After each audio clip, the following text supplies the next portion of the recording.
औरंगजेब एक क्रूर राजा था, ये सब पूरे हिंदुस्तान जानता है। उसने जहां जहां अतिक्रमण या आक्रमण किया वो सभी जगहों का नाम बदलने की कोशिश उन्होंने की थी। वो इतिहास बदलने की कोशिश हम कर रहे हैं। उस्मानाबाद का धाराशिव नामकरण हमने किया, अहमदनगर का नाम हमने चेंज किया, अहिल्यानगर कर दिया। जो औरंगाबाद का नाम था हमने संभाजी नगर किया। उसी तरीके से रत्नपुर जो ओरिजिनल नाम है, जिसके बारे में अंग्रेजों ने जो सेठ सारा लेते थे या तो उनके पास जो नोंदी थी वो सभी रत्नपुर के नाम से थी। दौलताबाद ये नाम ही नहीं था, ये इसे देवगिरी कहा जाता था। राजा राम देव राय ये वहां के राजा थे और ये देवगिरी प्रांत के नाम से जाना जाता था। अब ये जो गलतियां पिछले राजा जो बाहर से आता उसने जो किया है वो सुधारने की काम हम कर रहे हैं, ना कि नया नाम दे रहे हैं।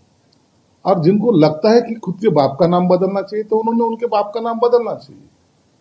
उनको बाप कितने हैं हमें नहीं पता, लेकिन हमें हमारे संस्कृति के हिसाब से हमें एक ही बाप रहता है और एक ही माँ रहती। उनको 4-5 माँ भी रहते, 4-5 बाप भी रहते। तो वो उनके लिए जो औरंगजेब भी उनका कोई दादा नाना लगता होगा तो उसकी तकलीफ उनको हो रही है। तो वो जो कब्र है ना, तो जो लोग ऐसे कहते हैं तो उन्होंने वहां से वो निकलना चाहिए, उखाड़ के लेके जाना चाहिए, अपने घर में रखना चाहिए दादा के याद में। ऐसा उसके ऊपर बैनर दो, शर्म नहीं लगती। हमारे महिलाओं के ऊपर अत्याचार करने वाला, हमारे मंदिर गिराने वाला, हमारे राजा को आंखें निकालने वाला, उसके नाखून निकालने वाला, वो उसकी हम हिमायत करें? वो हमें नहीं चलेगा। उसको तो वहां से उखाड़ के फेंकेंगे और वो नाम भी चेंज करेंगे। और किसको लगता है वो उनका दादा परदादा होगा तो उन्होंने उसकी पूजा करने की तो अपने घर में करना चाहिए। लेकिन यहाँ ये मस्ती नहीं चलेगी, ये नाम बदले जाएंगे। इसके लिए विधानसभा में हम प्रस्ताव भी लाएंगे। जिस शहर का नाम औरंगजेब से जुड़ा है, बात हमने कहा तो पहले पूरे हम बदल लेने वाले हैं। बदल दिया हमने। उस्मानाबाद कायकाबाद धाराशिव कर दी उसको। औरंगाबाद हमने संभाजी नगर की। अब ये भी नाम हम बदलेंगे। उस्मानाबाद, औरंगाबाद, खुलताबाद, दौलताबाद, ये क्या बात है? ये इनको सबको बात करना है इनको।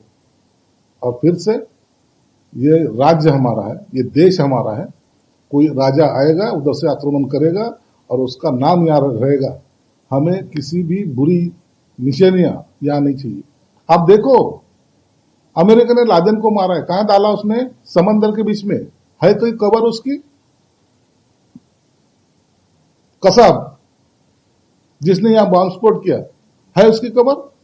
बुरे लोगों की कब्र नहीं होती ना, बुरे यादें हमें वो चुभती है। वो रास्ते से जाते हो तो वो यादें हमें चुभती है। इसलिए हमको वो यादें मिटानी है और फिर से हमारा रामराज लाना है। हमारा स्लोगन है, जो देश में रहता है, जो देश में खाता है, उसी मिट्टी को सलाम करना ये हमारी ड्यूटी है। और कोई औरंगजेब को सलाम करता होगा तो उसने उसके कब्र के बाजू में खुद को गड़वा लेना चाहिए। जरूर उठाएंगे, प्रस्ताव लाएंगे। ये एक प्रोसेस का भाग है, प्रोसेस करना पड़ती है। इसलिए विधानसभा में भी ये प्रस्ताव लाएंगे, उसको मंजूरी भी लेंगे और वो केंद्र को भेजेंगे। केंद्र से जो गैजेट में आ जाएगा या तो नोटिफिकेशन निकलेगा, उसके बाद इसका नाम का चेंज भी हो जाएगा। तरूर राणा को हिंदुस्तान लाने की प्रोसेस पूरी होगी।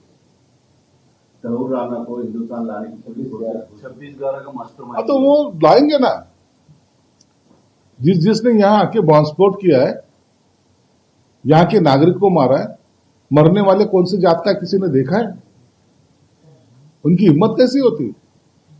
और जो उनकी वजह से जो लोग शहीद हो गए, मर गए, तो उनका बदला तो हमको लेना है। इसलिए उनको भी लाएंगे, या अदालत में उसके ऊपर सुनवाई भी होगी और उसको फांसी के तक पे लेके जाने की तैयारी भी हम करेंगे। कांग्रेस के लीडर बोले देश में बहुत सारे भिखारी पड़ने के कांग्रेस ने देश को भिखारी बनाया था, उसमें से निकालने की कोशिशें मोदी सरकार कर रही है। गरीबी हटाओ के नारे पे इतने साल से राज करने वाले ये लोग कांग्रेसी अब कहीं नजर भी नहीं आएंगे। ये नौबत उनको आ गई है।